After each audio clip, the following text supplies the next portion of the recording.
వ్యక్తుల పట్టి శ్రేష్టత్వం ఉంటుంది అనేవారు సోమయ్య. సంఘ సంస్కారం సమాజ సేవ కోసం అనేటువంటి వారైన శ్రీ సోమయ్య గారి సమగ్ర జీవన చిత్రణ ఇవాళ సోమయ్య నాగేశ్వరరావు మన ముందు ఉంచుతారు.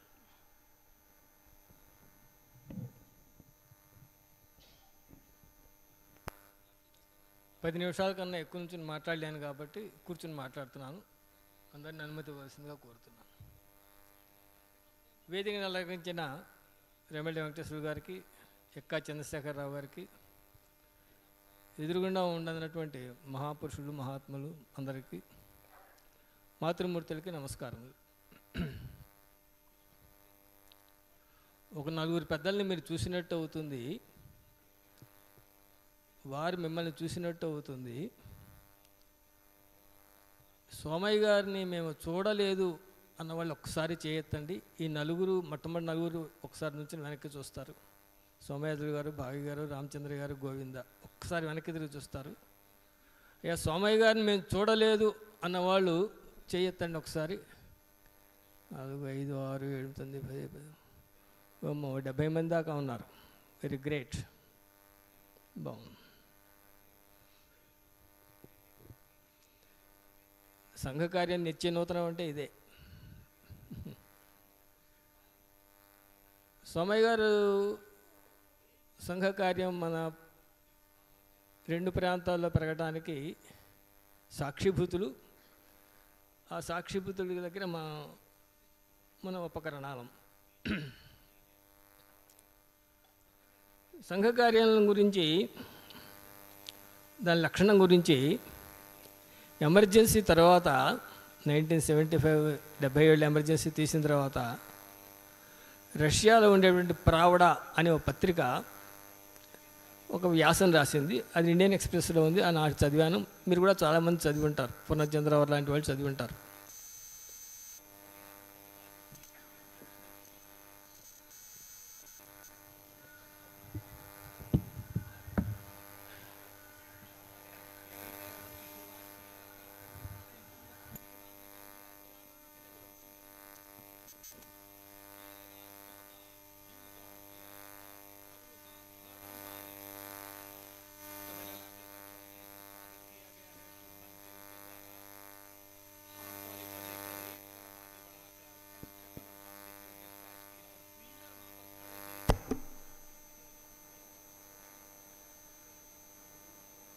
ఎమర్జెన్సీని 1975లో అందరికి చివరిదాకా అనిపిస్తోందండి.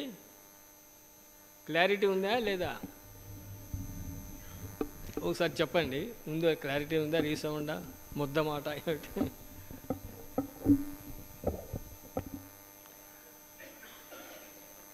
ఇందిరాగాంధీ యొక్క పెట్టిన ఎమర్జెన్సీని తొలగించడంలో కేంద్ర బిందువు చైతన్య ఝరి అయినటువంటి రాష్ట్రీయ స్వయంసేవ సంఘం గురించి ప్రవడా పత్రిక రాస్తూ, ఇది ఒక విచిత్రమైన సంస్థ రాష్ట్రీయ స్వయంసేవ సంఘం, ఇది పెరిగిపోతోంది కదా అని చెప్పి దీని మీద ఆంక్షలు పెట్టి దీన్ని అడ్డుకుంటే పెరుగుతూనే ఉంటుంది, ఆంక్షలు పెట్టి దీని మీద ఒత్తిడి తీసుకొచ్చి నొక్క చూస్తుంటే అయినా పెరుగుతూనే ఉంటుంది. ఎలా అయినా పెరిగే లక్షణమే ఉన్నటువంటి సంస్థ ఈ రాష్ట్రీయ స్వయంసేవ సంఘాన్ని ప్రవడా పత్రిక రాసింది. కాబట్టి ఆ రోజుల్లో ఎమర్జెన్సీ తొలగించడం అంటే చాలా పెద్ద విషయం. ప్రపంచంలో రాజకీయ క్షేత్రంలో, రాజకీయాల్లో సంబంధం లేని సంస్థ చేసింది అది. కాబట్టి ఆ సమయంలో ప్రచారకులుగా లేని వాళ్ళు చాలామంది ప్రాంత ప్రచారకులు కూడా అయ్యారు.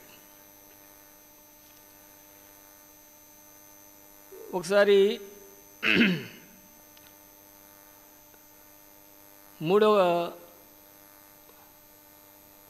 4వ సర్సంఘ చాలక్ గారు, ఆయన సర్సంఘ చాలక్ అయిన వెంటనే 4వ సర్సంఘ చాలక్ అంటే డాక్టర్జీ తర్వాత గురూజీ తర్వాత బాలాసాహెబ్జీ, రజ్జుభయ్య. ప్రతినిధి సభల్లో ఆయన ఏమన్నారంటే, ఉద్గమ స్థానం నాకు దర్శనం లేదు, తీర్థక్షేత్రాల్లో ప్రతి తీర్థక్షేత్రం ఉద్గమ స్థానం నుంచి వచ్చిందే కదా, తీర్థక్షేత్రాల్లో నేను మునకలు వేసి ఇలా ఈ స్థితికి వచ్చాను అని చెప్పారు. అంటే గంగా నదికి ఉద్భవస్థానం గంగోత్రి, అందరూ గంగోత్రికి వెళ్ళలేరు, కానీ తీర్థక్షేత్రాల్లో స్నానం చేస్తూ పుణ్యం సంపాదిస్తారు. అలా రజ్జుభయ్య ఏం చెప్పారంటే, నేను డాక్టర్జీని చూడలేదు, డాక్టర్జీని చూడని ఆయన కూడా సరసంగి అలకయ్యారు. రజ్జుభయ్యతో ప్రారంభం అది. కాబట్టి సంఘం ఎలా ఉంటుందంటే, ఎవరికైనా సరే ఒక ధార్మికమైన సమాజమైన హిందూ రాష్ట్రబద్ధమైన జీవితాన్ని పోస్తుంది, జీవాన్ని పోస్తుంది రాష్ట్రీయ స్వయం సేవక సంఘం. సోమయ్య గారిలో జీవితంలో మనకు కనపడుతుంది. ప్రస్తావన 6 నిమిషాలు, తర్వాత సోమయ్య గారి జీవితం దశ రెండు భాగాలుగా చెప్తాను. ఇంకా ప్రస్తావనలో ఉన్నాం.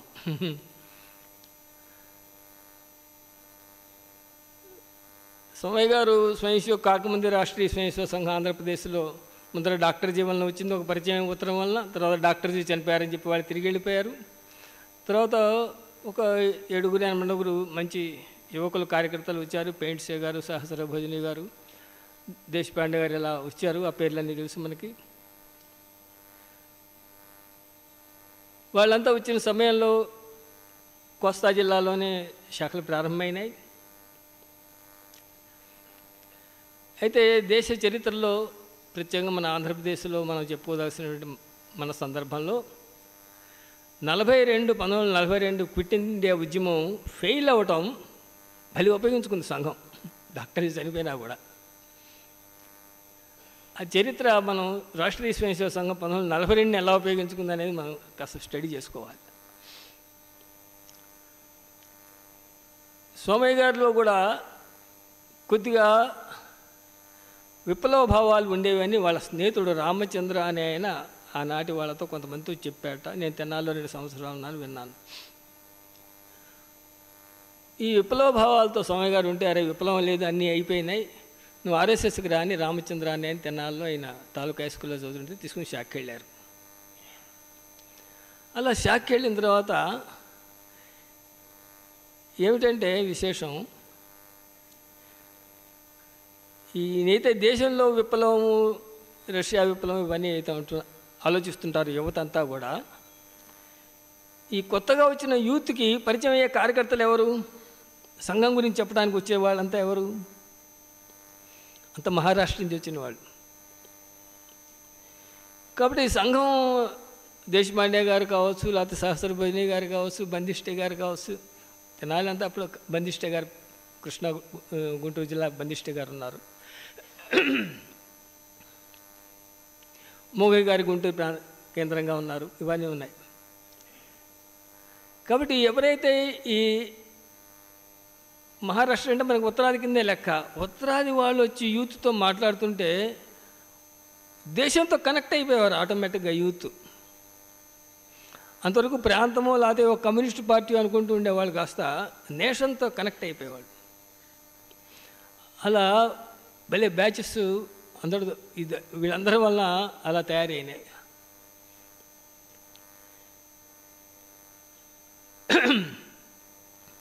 అలా సోమయ్య గారు స్వయం సేవక అయ్యారు. ఏ విప్లవ భావాలతో ఆయన ఉన్నారో ఆ విప్లవ భావాలతో సంఘంలో నిర్మాణాత్మక కార్యక్రమాల్లో ఉంటూ ప్రశాంతంగా దృఢంగా పనిచేస్తూ 1948 ఆనాటి పరిస్థితుల్లో సంఘకార్య నిమిత్తం జైలుకి వెళ్ళారు. ఆ జైల్లో ఉన్న విషయాలు అప్పటి నుంచి చెబుతూ నాగపూర్లో మీరంతా కూడా చాలామంది ఉన్నారు, ఇక్కడ సుమారు 300 మంది ఆ కార్యక్రమాల్లో ఉండి ఉంటారు ఇక్కడ ఉన్న వాళ్ళలో.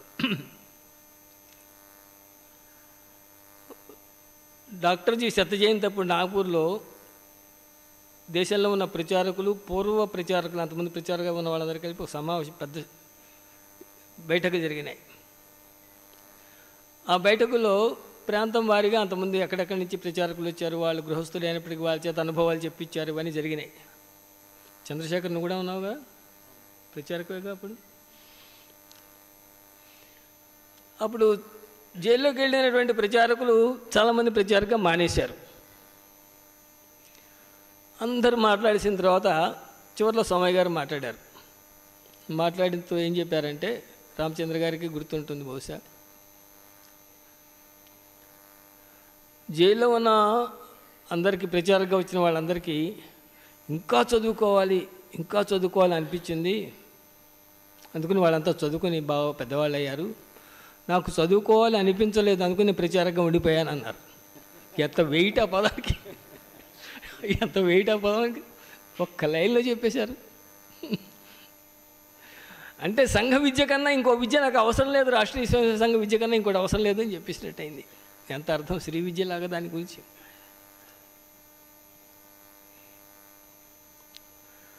తర్వాత సంఘ కార్య వికాసంలో ప్రాంతంలో అనేక ఒడిదుడుకులు వచ్చినప్పటికీ అప్పటికిప్పుడు మనం అనుకునే ఈ తెలంగాణ ప్రాంతం అంతా కూడా నిజాం పరిపాలనలో ఉంది. నిజాంతో ఇంకా యుద్ధం జరగలేదు. అప్పుడు ప్రాంతం అంటే కోస్తా జిల్లాలు మాత్రమే ప్రాంతం. సంఘ దృష్ట్యా కూడా ఇది నిజాంలో ఉంది. రహస్యంగా కొంతమంది శాఖలు జరుపుతుండారు. ఆ కథలన్నీ మనం విన్నాం.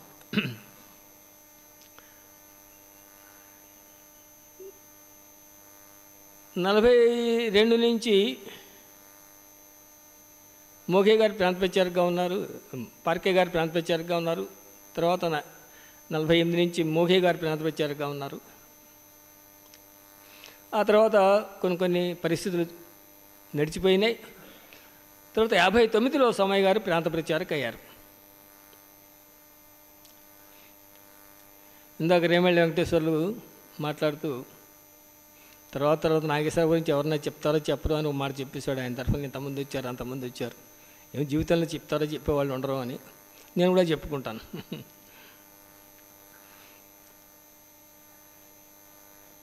59లో సోమయ్య గారు ప్రాంత ప్రచారక అయ్యారు. నేను 57లో స్వయం సేవకుని అయ్యాను విజయవాడ ప్రాంత కేంద్ర శాఖ. బహుశా ఇక్కడున్న ఎవరికీ లేని అదృష్టం ఒకటి నాకు ఉంది. అప్పుడు ఆ కార్యక్రమంలో ఉన్న వాళ్ళలో నాకు తెలిసి ఎవరు జీవించలేరు. దాసరి ఆంజనేయ గారు ఉన్నారు, డి కృష్ణమూర్తి గారు, వాళ్ళు ఎవరు లేరు. ఏమిటంటే 59లో ఒక వార్షికోత్సవం జరిగింది విజయవాడలో. నేను బాలస్వయం సేవకుని 8వ తరగతి చదువుతున్నాను. మా శాఖలో మనం వ్యాయామం పాటతో చేయాలి అని హిమాద్రి తుంగ శృంగసే అనే పాటతో వ్యాయామం దోతించారు. బదులు అది చూడడం హిమాద్రి తుంగ శృంగసే ప్రసిద్ధ శుద్ధ భారతి, అలా వ్యాయామం చేయాలి, యోగ వ్యాయామం. ఆ వ్యాయామం చేయాలంటే అన్ని శాఖలు అలాగే చేసాం. బాలస్వయం సేవకుని ప్రదర్శన చేయాలి, వస్తున్నారు, చాలా పెద్దవారు వస్తున్నారు, కరెక్ట్గా చేయాలి అన్నారు. గణవేషం అంతా కుట్టించుకున్నాం, వెళ్ళాం.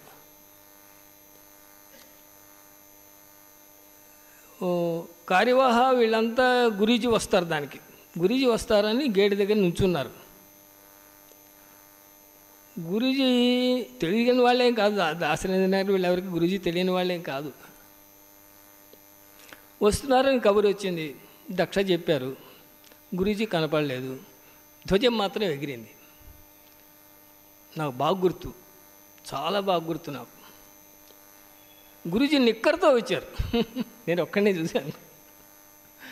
అది ఇప్పటికీ ఆ నిక్కర్తో గురూజీ వచ్చి డైరెక్ట్గా దక్ష చెప్పలేదు, దాసరాజు గారు అక్కడే ఉన్నారు. డైరెక్టర్ గారికి వెళ్ళి ఆయనే ధ్వజం ఎగరేశారు. మేము చూస్తున్నాం, మొదలు ఉన్నాం కదా బాలస్వయం సేవకులను చూస్తున్నాం. మహాపురుషుడు వస్తున్నారు, ఈయనే కావచ్చు అనుకున్నాం. భౌతిక ఏమి ఇచ్చారు నాకేం గుర్తులేదు, అదొక విషయం చెప్తున్నా. గురూజీని నిక్కర్తో చూసిన ఒక అదృష్టం నాకు కలిగింది. ఆ సంవత్సరం స్వామి గారు ప్రాంత ప్రచారక అయ్యారు. అయితే ఆ సంవత్సరం యొక్క విశేషం ఏంటంటే,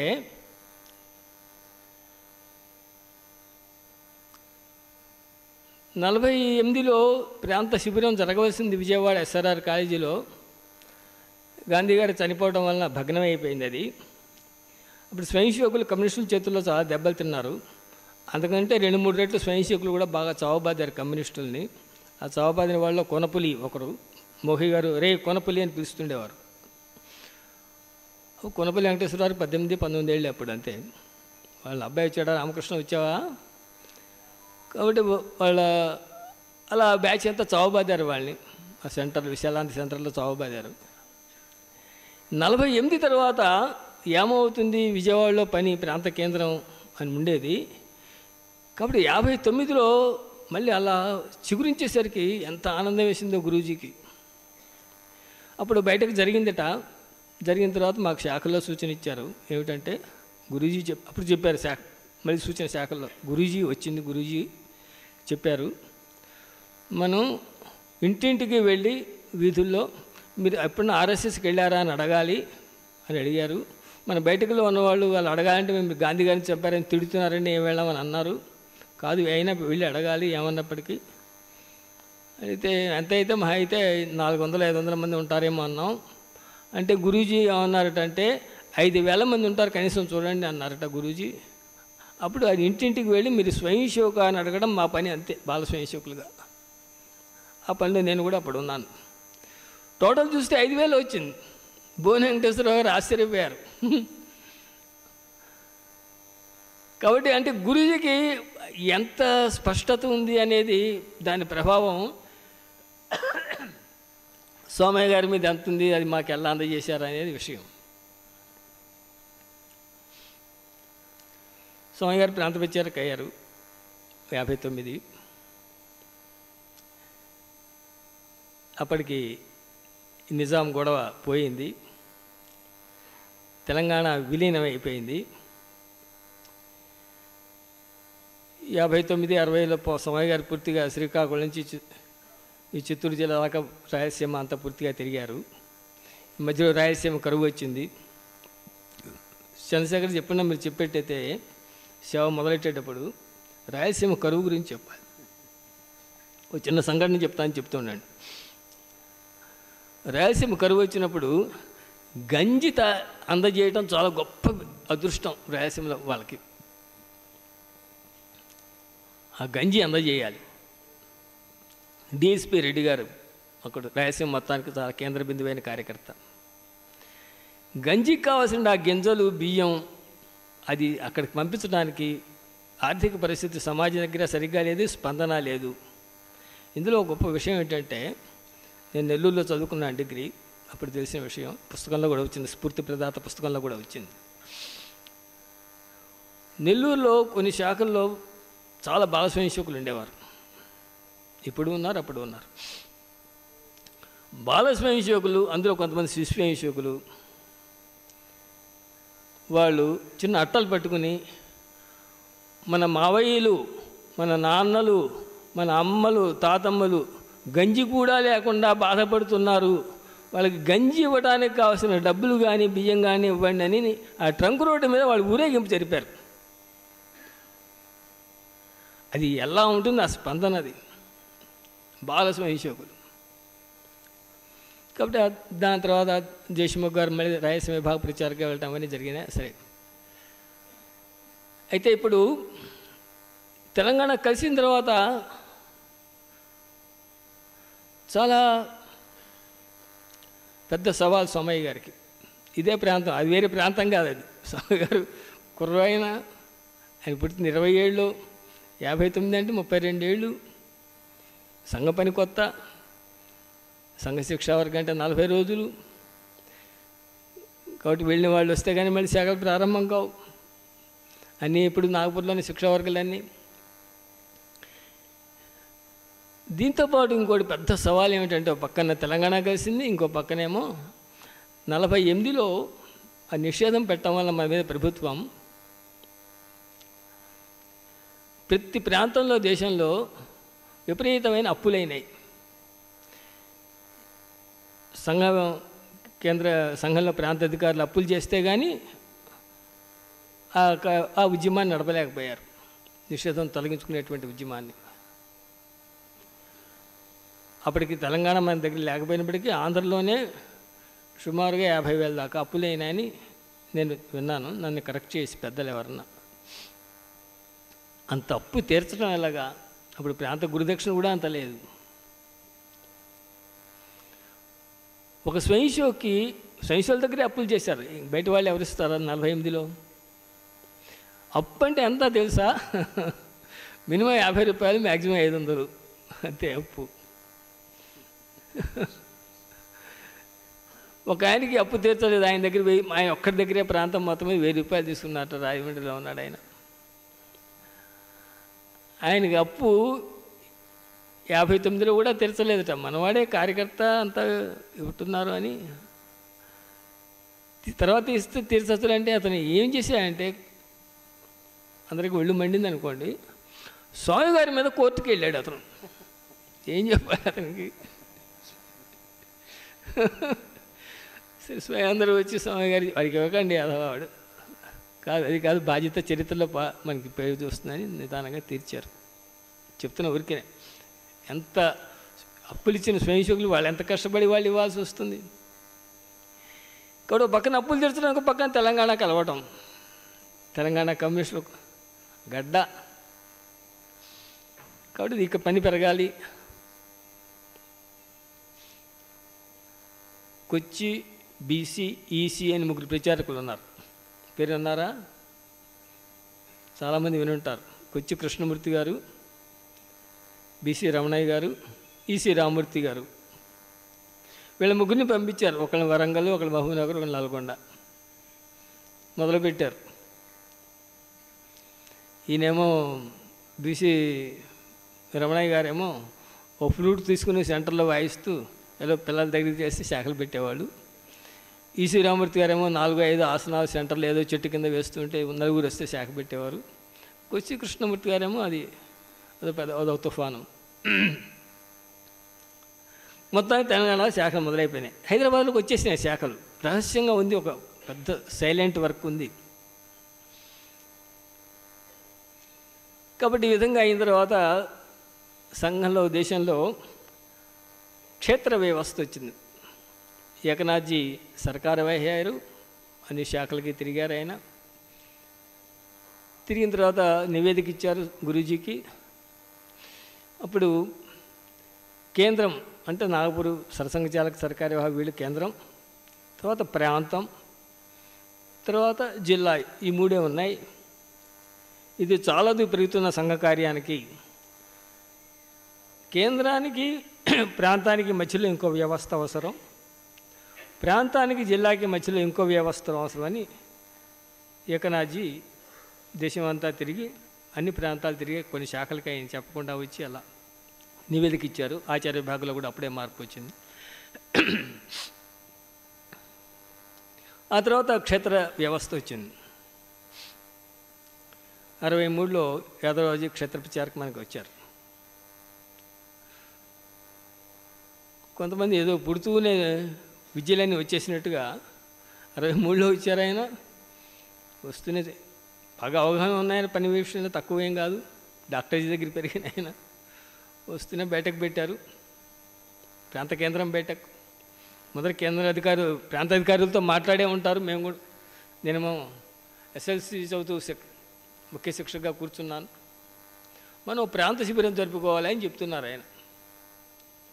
63 ప్రాంతం అంటే ఏంటో మాకు తెలియదు, ప్రాంత శిబిరం అంటే ఎలా ఉంటుందో తెలియదు. ఆయన హిందీలో చెప్తే తెలుగులో అనువాదం చేయడం చెప్పారు. జరుపుకోవాలి అని. 64లో ప్రాంత శిబిరం. ఎందుకని తెలంగాణ కలిసింది, తెలంగాణ పికప్ అవ్వాలి. ఆ తర్వాత ఒక్కో నెల కథలు చెప్తూ హైదరాబాదులో 40 శాఖలు చేస్తారట సాటే గారు. హైదరాబాద్, సికింద్రాబాద్ అంతా సైకిల్ మీద తిరుగుతున్నారట అనే కబురు వచ్చింది మాకు.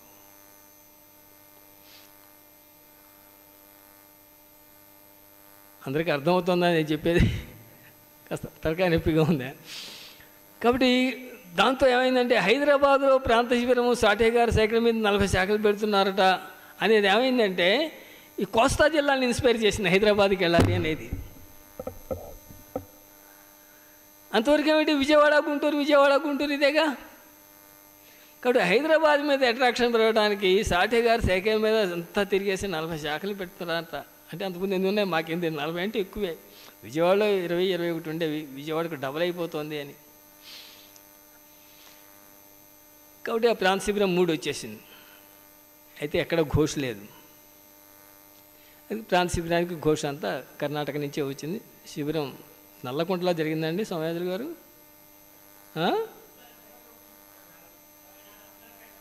అంబర్పేటలో జరిగింది. ఆ శిబిరంలో నేను కూడా అప్పుడు వెళ్ళాను. 64 పీసీ చదువుతున్నా, శిబిరానికి వెళ్ళాను. అంతకుముందు గోరంట్లో జరిగింది, దానికి నేను తెలియదు, నేను వెళ్ళలేదు. ఎవరినో వెళ్తే పునర్చంద్రరావు వెళ్ళి ఉంటారు గోరంట్ల శిబిరానికి. ప్రాంత పార్కే గారు మోగేజీ ప్రాంత ప్రచారంగా ఉన్నప్పుడు. తర్వాత ఇది రెండో ప్రాంత శిబిరం, అప్పుడు ఆంధ్ర వరకే, ఇది మొత్తం కలిపి. అప్పుడే సుబ్రహ్మణ్య శాస్త్రి గారు కూడా ఆ సంవత్సరం ప్రాంత కార్యవాహి అయ్యారు వాళ్ళిద్దరు. కాబట్టి ఆ 2000 మందితో శిబిరం నిర్వహించడం, దీనికి ప్రాతిపదిక ఏమిటి అని పెద్దవాళ్ళు మాట్లాడుకుంటుంటే వినపడతాయి కదా కొన్ని చెవులకి. అలా నాకు కూడా ఏర్పడింది ఏమిటంటే,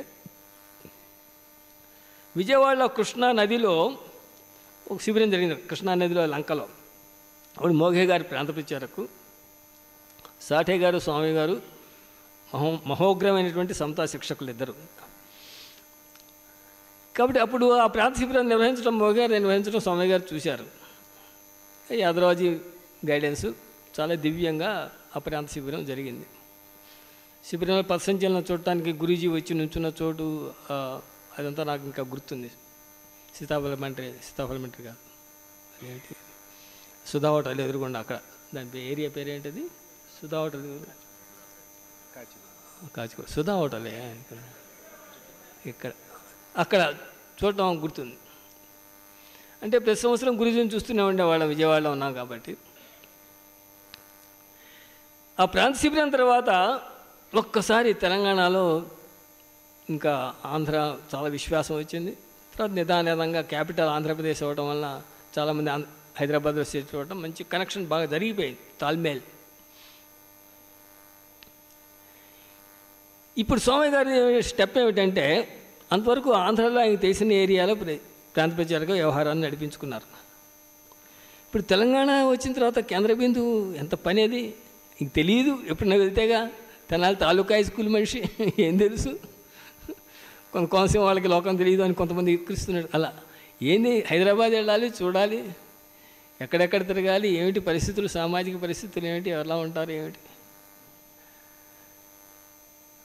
కాబట్టి అలా విధంగా కేంద్రం హైదరాబాద్ మారింది సోమయ్య గారిది.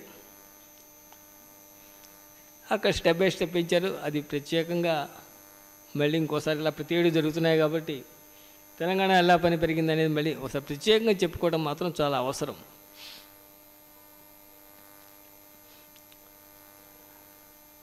అయితే దాంతోపాటు సవాళ్ళని ఎదుర్కోవాల్సి వచ్చింది. ఆంధ్ర ప్రాంతంలో ఉన్నప్పుడు సవాళ్ళు వేరు, అక్కడ సంఘ కార్యాలయం లోపలే అంతర్గతంగా కొన్ని ఉన్నాయి. ఇక్కడికి వచ్చిన సామాజిక సవాళ్ళు వచ్చినాయి. ఎందుకంటే కమ్యూనిస్టులు చాలా వేరు.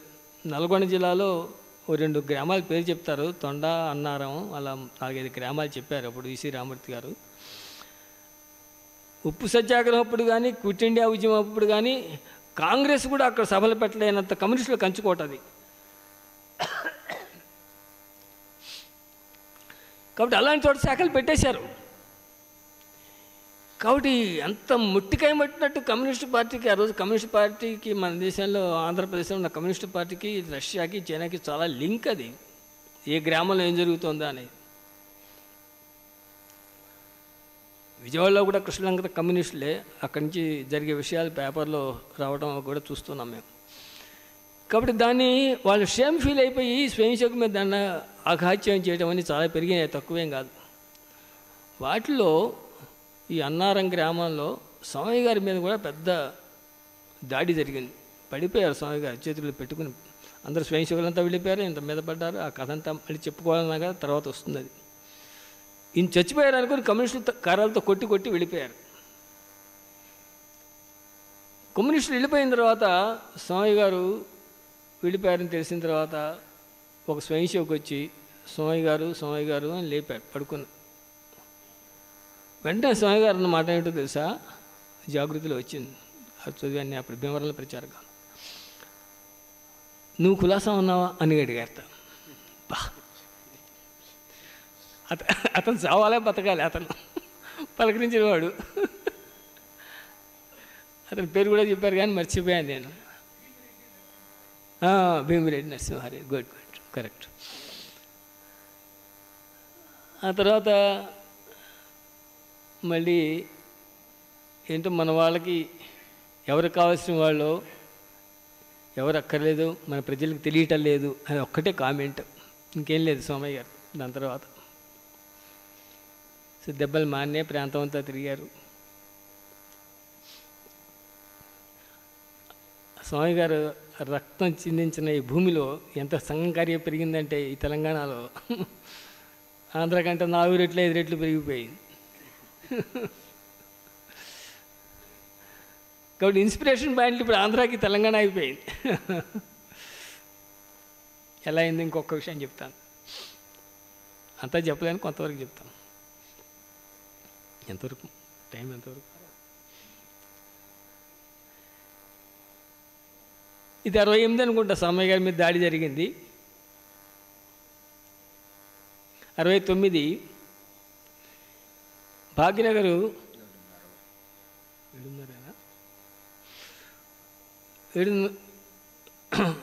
వార్షికోత్సవం జరిగింది భాగ్యనగర్లో. ఆ వార్షికోత్సవానికి బాలాసాబ్జీ వచ్చారు, సర్కారీ వాహనం. సురేంద్ర రెడ్డి గారు, ద్వారకాచారి గారు వీళ్ళంతా బాగా ప్రచారకులు. కోదండరామ్ గారు కూడా బాగా ప్రచారకు అనుకుంటా, ఇంకో బాగా ప్రచారకులు, 4 బాగులు ప్రచారకులు. సోమయాజులు అప్పటికి మీరు అప్పటికే 69 బాగా ప్రచారకులు. ఆ వార్షికోత్సవంలో విశేషం ఏంటంటే దండ ప్రథమ వర్ష క్రూ అంతే, సిద్ధలోకి వచ్చిన తర్వాత ఇంకేం లేదు, ఒకటే ఆజ్ఞ. సినిమా ఏకైన తర్వాత 1 2 3కి మళ్ళీ 2 కలిపేసేయాలి. దండ ఆకూడదు, దండ ఆకూడదు, 2 కాళ్ళు నేల మీద ఉండకూడదు. మొత్తం ప్రథమ వర్షం అయిన తర్వాత 2 కాళ్ళు సిద్ధలోకి రావాలి. 1 కాలే ఉంటుంది, ఎప్పుడు చేస్తూనే ఉండాలి. ఇలా సుమారుగా ఎంతమంది చేస్తారు సంఖ్య నాకు గుర్తులేదు, 400 అని అనుకుందాం, ఏదో అనుకోవాలి. కాబట్టి ఇది ఆ వార్షికోత్సవంలో దండ అంతా చూసి బాలాసాబ్జీ అన్నారట, చాలా మంచి శారీరక చూసా అన్నారట. అది దేశంలో న్యూస్ అయింది, కేవలం మనకి ఆంధ్రాకి తెలంగాణకి మాత్రమే కాదు, దేశంలో న్యూస్ అయింది. ఈ 30 ఏళ్ల పిల్ల ప్రాంత ప్రచారక ఈ దేశాన్ని ఇన్స్పైర్ చేశారు స్వామి గారు. సరే, ఇది ఒక భాగం. ఇంకా 2 భాగాల్లోకి వెళ్దాం. 10 నిమిషాల్లో పూర్తవుతుందేమో చూస్తాను, 300 పూర్తవచ్చు.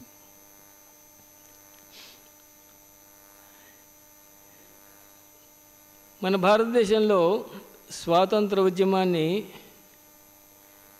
బూడిదలో పోసిన పన్నీర్లాగా చేసింది ఏమిటయా అంటే ఎన్నికలు. స్వాతంత్ర భావన పోయి ఎన్నికల్లో ఓటు ఎలా వేయించుకోవాలి మాత్రమే ప్రజలకి చేసింది.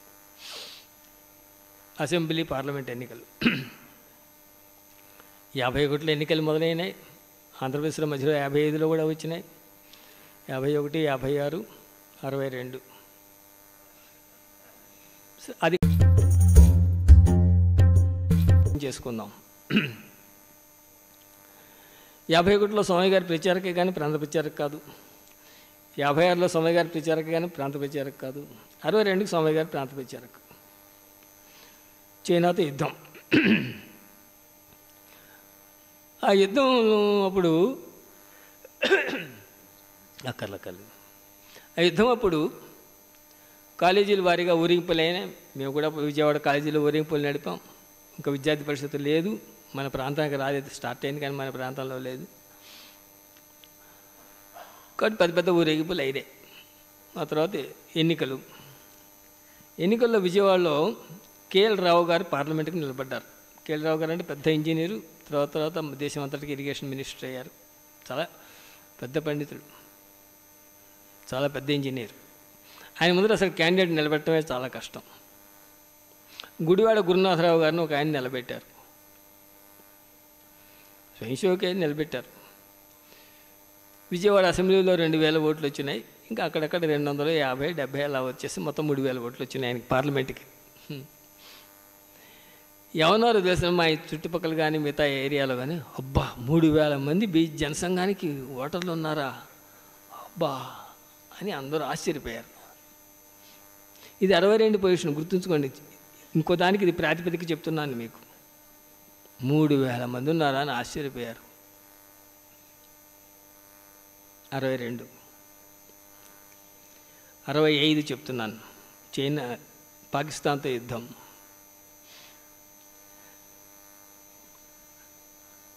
ఏకాత్మత మానవవాదం దీన్ దయాళ్జీ సిద్ధాంతాన్ని ప్రతిపాదించిన చోటు ఏదో తెలుసా మీకు ఎవరికన్నా? ఏ ఊళ్ళో చెప్పండి? విజయవాడలో పెట్టారు అది. విజయవాడ ఎందుకు సెలెక్ట్ చేసుకున్నారు దీన్ దయాళ్ అంటే మాకు తెలియదు, నేను చెప్పలేను.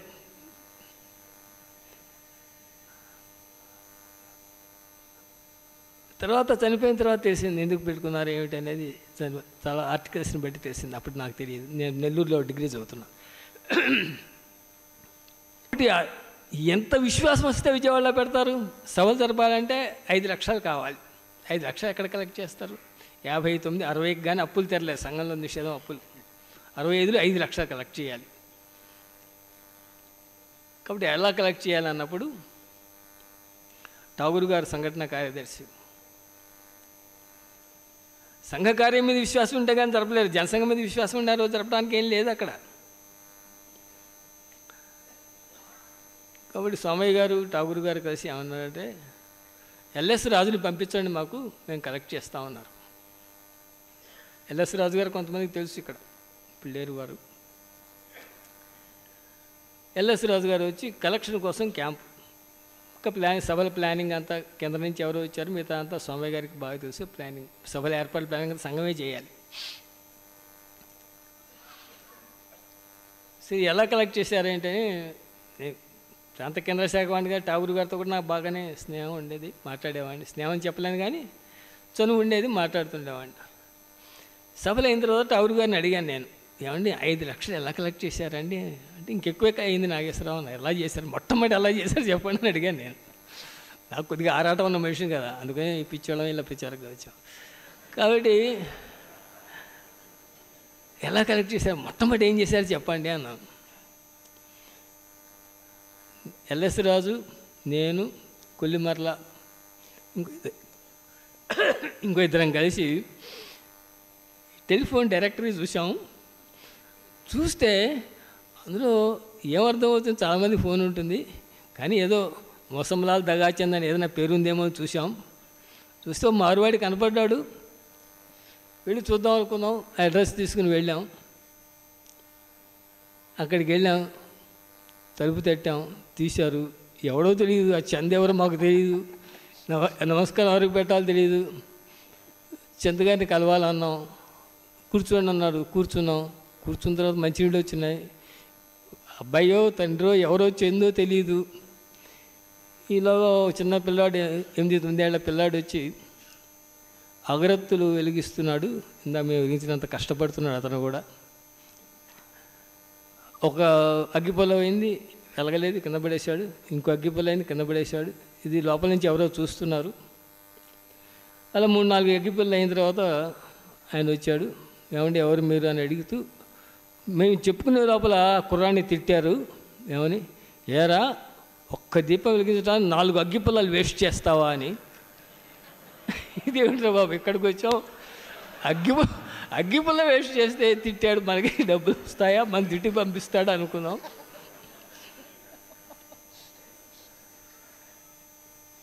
చెప్పాం, పరిచయం చేసుకున్నాం.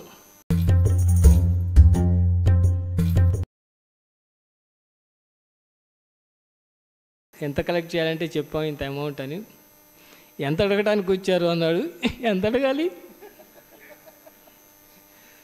మాకు తెలియదండి, మిమ్మల్ని అడిగి ఒక్కొక్కళ్ళని అడిగి మేము మీతో కలిసి మీరు వస్తే కానీ మాకు డబ్బులు రావు, మీరు ఎంతో కొంత రాస్తే కదా మిగతా వాళ్ళు 5 లక్షలకి ఇచ్చేది అనుకున్నాం. ఆ రోజుల్లో ఆయన 5,000 రాశాడు. ఒకళ్ళొకళ్ళని తట్టుకున్నాం, మా గుండెలు బాగున్నాయా లేదా అని. 5,000 ఎక్కడ చూసాం మేము. ఠాగూర్ గారు చెప్తున్నాను నేను, నా కవిత్వం ఇప్పుడేం ప్రవేశపెట్టట్లేదు. అంటే ఎంత ఆనందంతో ఉంటే ఠాగూర్ గారు ఆ మాట చెప్తారు, గమనించండి మీరు. ఎంత ఆనందంతో ఉంటే అయిపోయిన తర్వాత, సభలు అయిన తర్వాత. నిజంగా ఆయనే పెట్టుకుని కలెక్ట్ చేసుకున్నాం, పూర్తి అయింది. ఎంత విజయవంతమైంది. సోమయ్య గారికి మళ్ళీ కేంద్రంలో ఎంత ఇది ఫెదరింది క్యాంప్. దీన్ దయాళ్ ప్రస్తావన, వాజ్పేయి ఒకరోజే వచ్చి వెళ్ళారు. విజయవంతమైంది వ్యవస్థ. నెక్స్ట్ 2 సంవత్సరాల్లో జనరల్ ఎన్నికలు. 3 ఎమ్మెల్యేలు గెలిచారు జనసంఘ పార్టీ మీద. నెల్లూరులో అన్నదాత మాధవరావు గారు, విజయనగరంలో పివి విజయరాజు గారి యొక్క సహకారంతో ఒబ్బులశెట్టి రామారావు, జంగారెడ్డి గారు. చెప్తా విను. నాకన్నా ఎక్కువ మీరు ప్రచారక రావాల్సిన అంత ఆరాటం ఉంది.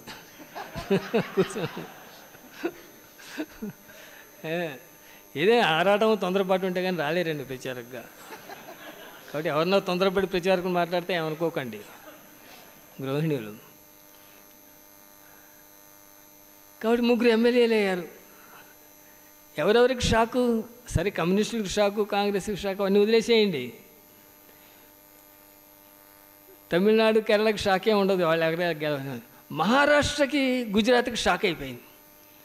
ఇదేమిటి మాకు లేరు, వీళ్ళకి 3 ఎమ్మెల్యేలు అలా వచ్చారని. 3 ఎమ్మెల్యేలు వచ్చారు. అయితే అన్నదాత మాధవరావు వారికేమో ఏసీ సుబ్బారెడ్డి టికెట్ ఇవ్వలేదని కోపంతో చేశాడు. ఆ సహాయంతో ఆయన వచ్చాడు. మిత్రపక్షం కాదు, మిత్రుడు. ఉబ్బిలిశెట్టి రామారావు వారికేమో పివిజి రాజుని సరిగ్గా కాంగ్రెస్ చూడలేదని ఆయనే సాయం చేస్తే ఉబ్బిలిశెట్టి రామారావు గారు గెలిచారు. జంగారెడ్డి గారు స్వతంత్రంగా బలంగా గెలిచారు. ఈ స్థితి ఇప్పటికీ ఈ 2 ప్రాంతాల్లో అలాగే ఉంది.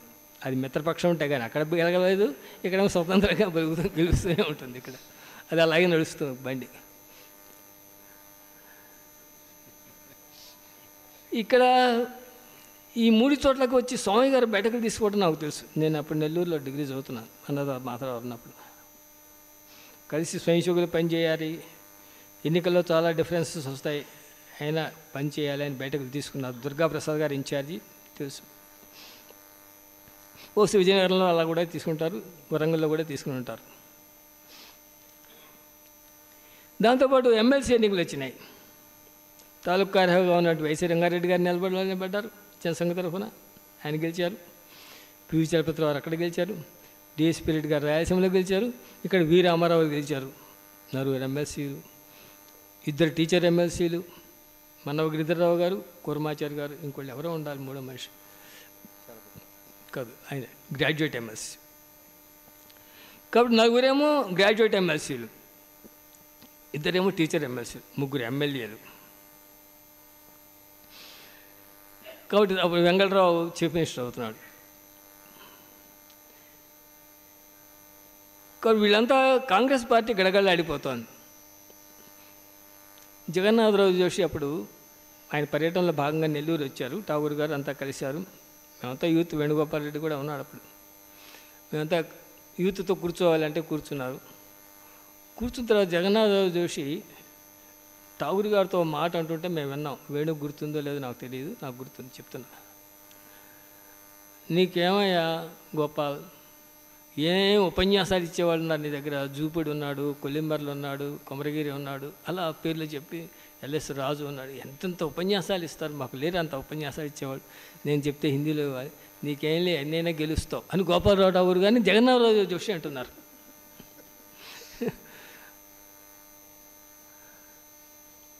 కాబట్టి ఇది ఏమవుతుందంటే, ఇది అంతా చెప్తున్నా అంటే సోమయ్య గారి స్మృతి సందర్భంగా చెప్పుకుంటున్నాం. ఒకసారి ఎలా ఉంటుందంటే, ఒక మనిషి కేంద్రంగా ఉండి పక్కాగా ఉంటున్నాడంటే ఆ పెరగాల్సిన పనులన్నీ వాడంతటా జరిగిపోతూ ఉంటాయి. ఆ కాంతి అలా ప్రసరిస్తూ ఉంటుంది అంతే. అయితే వీటి వెనకాల ఎంత పని జరిగి ఉంటుంది వీళ్ళు గెలవాలంటే. మనోగిరిధర్రావుని నిలబడు అని చెప్పింది ఎవరు? ఎంత నచ్చ చెప్పారు స్వామి గారు, చాలామందికి తెలుసుంటుంది. అక్కడ గుంటూరు వాళ్ళు ఉన్నారు. పివి చలపతిరావు నిలబడితే ఎంత పని చేయాలి సంఘం? అక్కడికి ఏమన్నా జనసంఘానికి విశాఖపట్నం ఏమన్నా పని ఉంది అప్పుడు? కాబట్టి ఒకటి గెలిపించుకోవాలంటే సంఘం లేకపోతే ఎంత కష్టం ఆ రోజుల్లో. కాబట్టి రాష్ట్రీయ స్వయంసేవక సంఘ సంఘటన కార్యానికి రాజకీయ క్షేత్రం వల్ల ఎంత అవసరం. కానీ దాంతో రాజకీయాలతో మనకు సంబంధం లేదు. ఎంత సంబంధం లేకుండా ఎలా ఉంచగలిగారు? అలా ఉండగా భారతీయ మజ్దూర్ సంఘ్ పెరగాలి.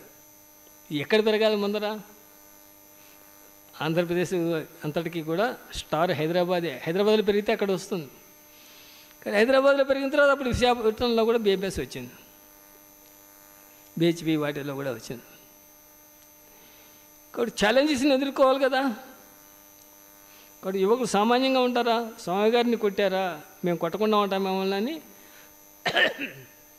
ఉస్మాన్ యూనివర్సిటీ కేంద్రంగా కమ్యూనిస్టుల్ని బాధటం, వీళ్ళు తన్నులు తినడం తెలుసు. రామన్న గోపన్న చనిపోవటం చూసాం మనం, జితేంద్ర రెడ్డి చనిపోవటం చూసాం. కాబట్టి వీరోచితమైనటువంటి ఒక స్థితి అది, అలాగే ది వెరైల్ ఆఫ్ ది నేషన్ అంటారు. కాబట్టి ఆ వీరోచితమైన స్థితి అది నిలబడుతూనే ఉంది. స్వామి గారు ఏమైనా మాట్లాడతారా? స్వామి గారు ఏమైనా దండయిత చేయ ఎవరన్నా చూసారా? మీరు దండ చేయ ఏమైనా చూసారా? కానీ స్వయం సేవకుల్లో ఒక వీరోచితమైన దృష్టి, సమాజాన్ని జయించాలనేటువంటి ఒక దృష్టి, అది నిర్మాణం చేయడంలో, ఊరేగింపులు అవి చేయడంలో బిఎంఎస్ ఎంత చేసింది. కాబట్టి అది దాన్ని నడిపించడం అనేదే సంఘటనా కార్యంలో ప్రశాంతంగా.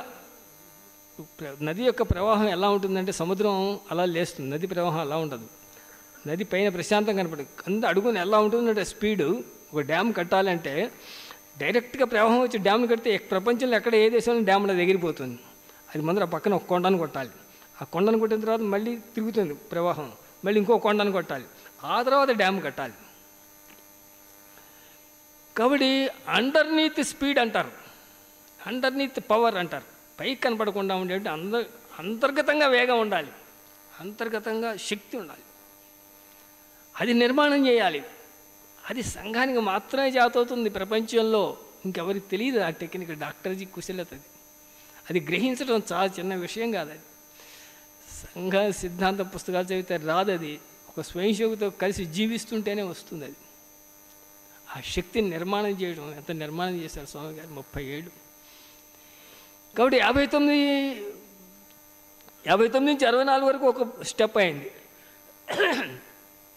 64 నుంచి ఇంకొక స్టెప్, ఎమర్జెన్సీ తీసిన తర్వాత ఇంకొక స్టెప్.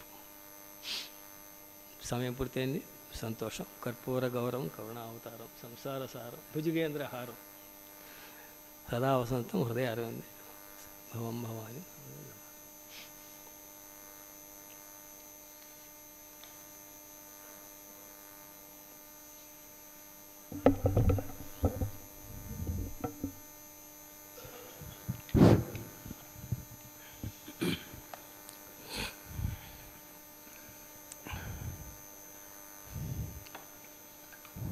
ఇప్పుడు మన స్ఫూర్తివంతమైన సోమయాజుల నాగేశ్వరరావు గారి ప్రసంగం విన్నాం.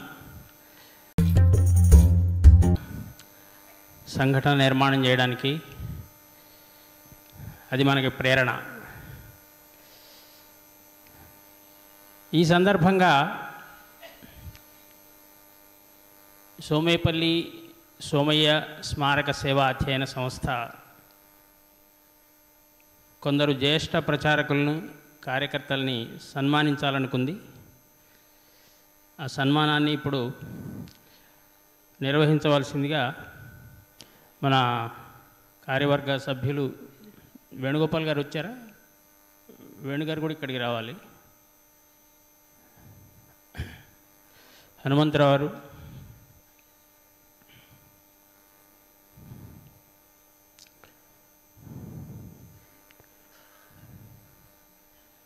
ఈ సభలో మనకి జ్యేష్ఠ ప్రచారకులు శ్రీ సత్యనారాయణ గారు ఉన్నారు. వారు సరస్వతి విద్యాపీఠంలో వారు పూర్తి సమయం ఉండి ఇప్పుడు సరస్వతి విద్యాపీఠానికి మార్గదర్శకులుగా ఉన్నారు. అనేక సంవత్సరాల నుంచి వారు సంఘ ప్రచారక్. వారిని సన్మానించవలసిందిగా సంస్థ కోశాధికారి శ్రీ హనుమంతరావు గారిని కోరుతున్నాను. హనుమంతరావు గారు వచ్చారు.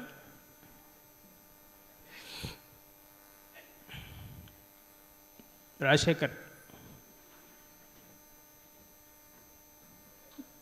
సత్యనారాయణ గారిని తీసుకురావాల్సిందిగా.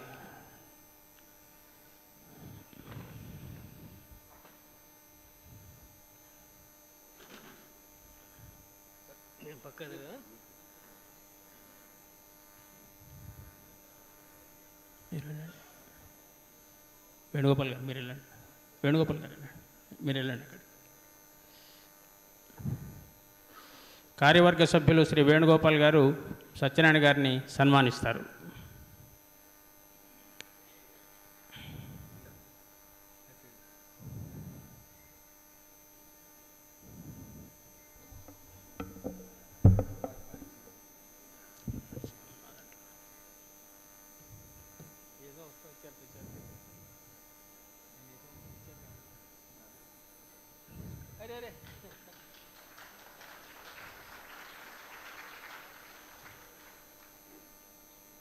సరే తెచ్చారు ఏ సంవత్సరం మాట్లాడమంటారా? 55 నుంచి ప్రచారం. సరస్వతి శిశు సత్యనారాయణ గారు 55 నుంచి సంఘ ప్రచారకగా ఉన్నారు. సరస్వతి విద్యాపీఠంలో ఉన్నారు, మార్గదర్శకులుగా ఉన్నారు. ఇప్పుడు వారు సుమారుగా 69 సంవత్సరాలుగా వారు